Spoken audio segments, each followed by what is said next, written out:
sa'yo tong isda na to. Kung ikay bibili ngayong araw ng Lunes sa 100 pesos mo, lahat na ito ay mapapasa iyo.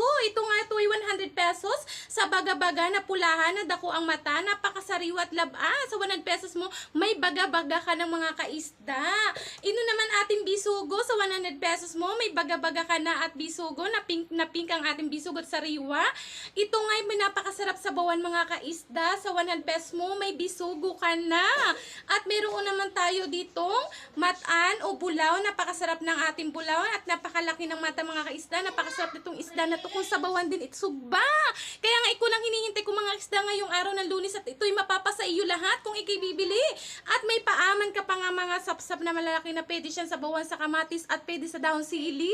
Mapapahigop ka talaga ng sabaw ngayong tag-init at wow na wow ka sa ating presyo ngayong araw ng Lunes ngayong hapon. At